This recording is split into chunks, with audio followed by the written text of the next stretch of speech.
Brook 1, Aligri Mang Country. May transaction sa illegal drugs na mahitabo niya dito, 5 PM. Wait. Kinsa ni?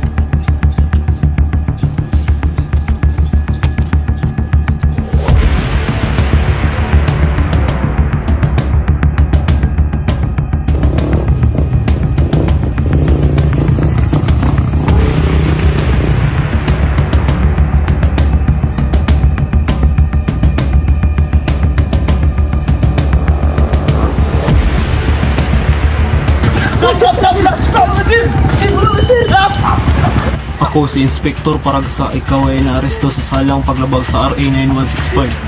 Ikaw ay may karapatang manahimik kung magsuwalang kibo. Ano man ay sasabihin ay maaaring gamitin laban o pabor sa iyo sa anumang hukuman. Ikaw ay may patanding kumuha ng iyong tagapagtanggol. Pinili kung wala kang karapatan, ito ay pagkakaloob sa iyo ng unan.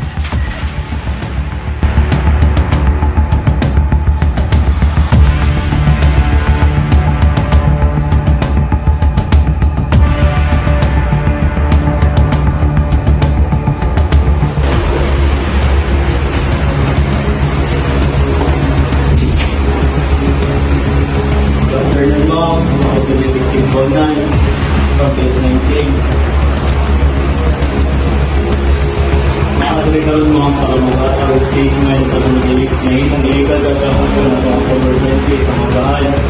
I-ensure ako sa mga mga safety.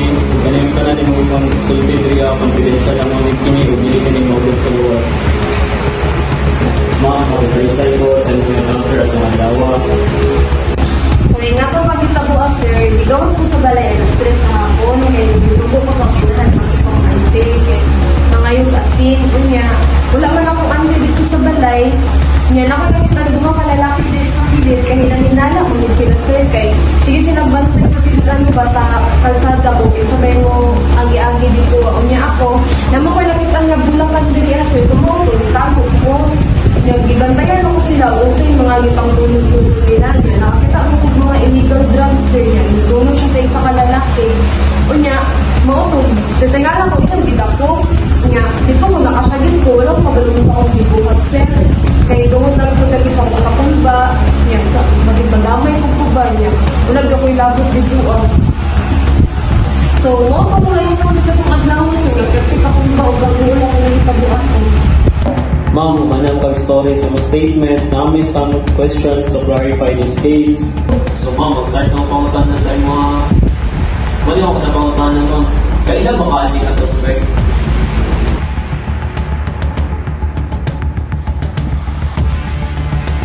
Yes sir, kailan ko sir. Kung sa'yo connection mo sa suspect ma'am? Silingan na ba niya na sir?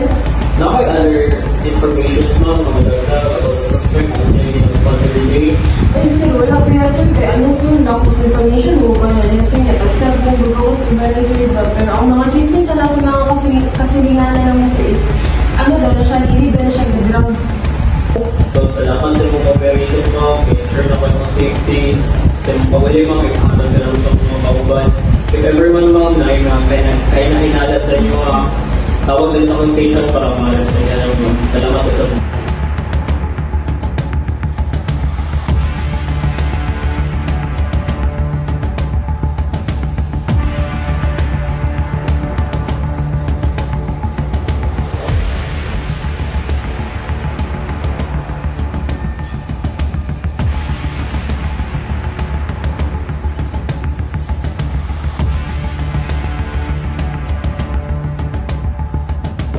May buntag ma'am, ako sa Detective Conan from Base 19. Nakakutuloy karon para magiginabi. May wala tong imong anak na nalakpan. Pwede ka muhatag usang statement ma'am kung usang kinabuhat si mong anak matagadlaw. Sila ang akong anak, mungod sir, kay butan dyan kina siya sir. Sa'yo pa sa buntag, kay mulakaw na siya, manangit sa ko, kay mangitag na siya trabaho. Kay para na siya makatag sa ko, kay wala mo kay ano, wala ko ibana ba. Napod ba ako giveaway na duwapod, napod siya duwapod eksuwan, kaya ano. Kabalo ko ma'am kung usang trabaho si mong anak? Kabalo lang ako sa trabaho ng anak sir, kay ka ng construction worker, di na siya niya. Wala ko kabalo ma'am, mabuhat na niya sa mga kay happy family, biyadot niya anak, niya ka nang lingap kayo may magbanding, niya yung anak day siya. Wala ko kabalo sa anak sir. Naaba kay nabantayan niya kapag yung sa imong anak, ma'am? Wala, gid ba yan, sir? Naaba kay namatyagan nga tao nga kauban sa imong anak, ma'am, atong adlaw sa iyang pagdako?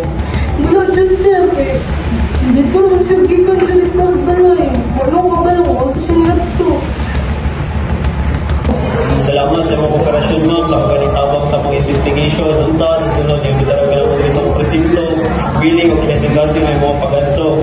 Para may bala na to kung get-shirt ng guilty ba yung anak. Sige, sir. Salamat, sir.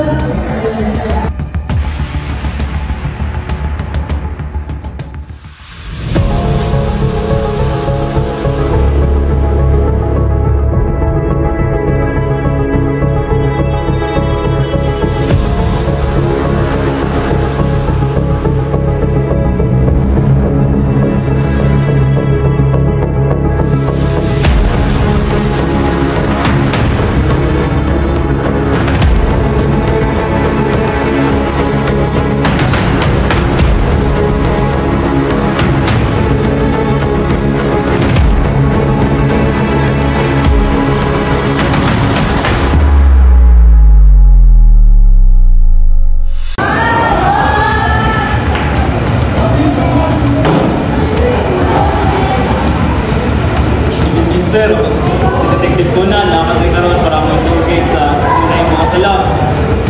Yung kung sa isa sa iyong pangalan o sa alias ng iyong ginagamit. Patry karoon para tumagon ang mga tana.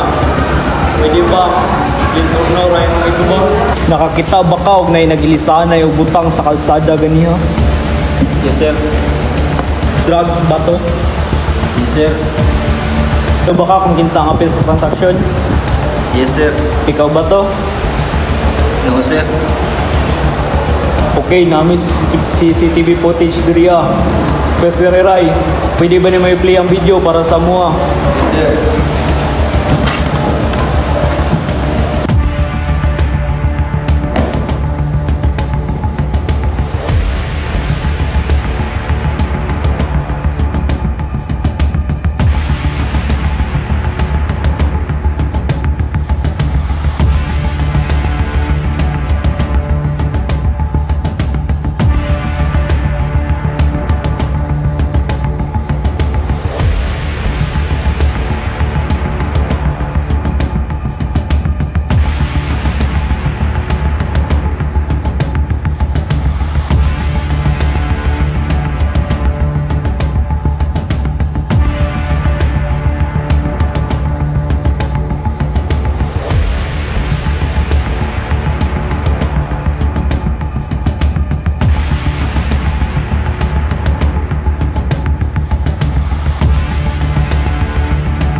Do you know that RA 9165 or Comprehensive Dangerous Drugs Act of 2002 is a Philippine law that criminalizes the possession, use, sale, manufacture, and trafficking of dangerous drugs will be punished a wide range of penalties, including imprisonment, fines, and even the death penalty for certain offenses? You know your family is everything to you? Imagine them living in poverty, struggling to make ends meet. What if I could offer you a way to provide for them, to give them the life they deserve? All you have to do is to help me with this one thing. Nga dili to ikaw ang nasa CCTV footage.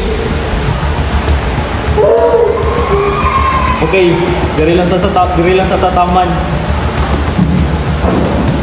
Sir!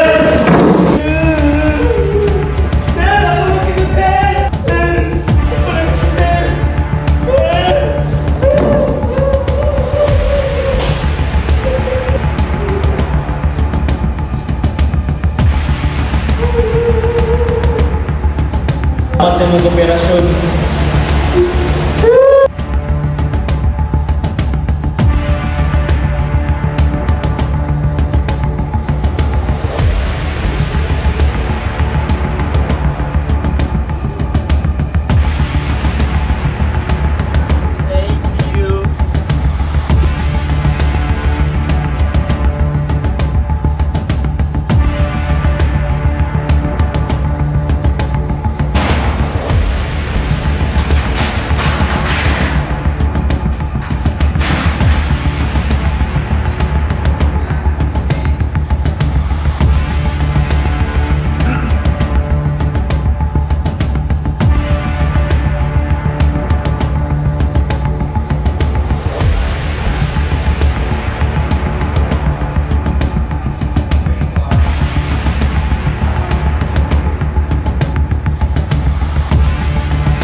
Ang illegal na droga ay nagdudulot ng malubhang banta sa kalusugan ng individual at ng lipunan.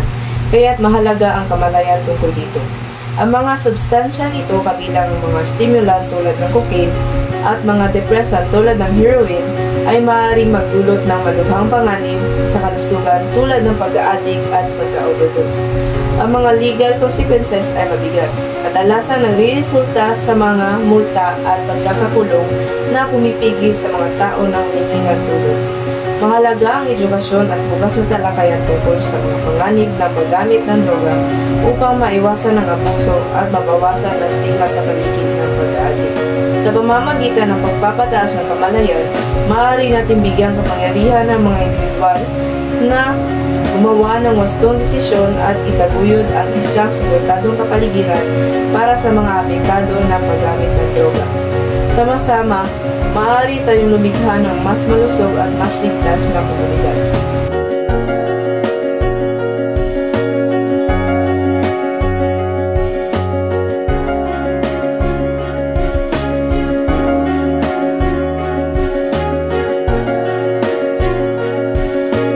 Protect our future.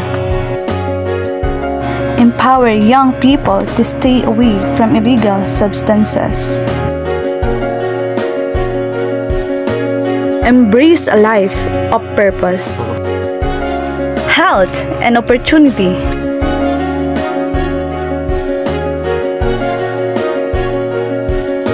Guide them toward a future filled with growth, resilience, and positive choices.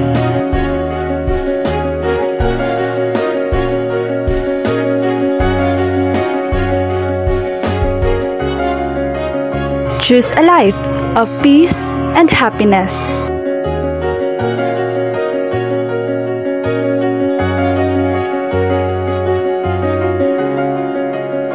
Say no to drugs, yes to a strong and united community.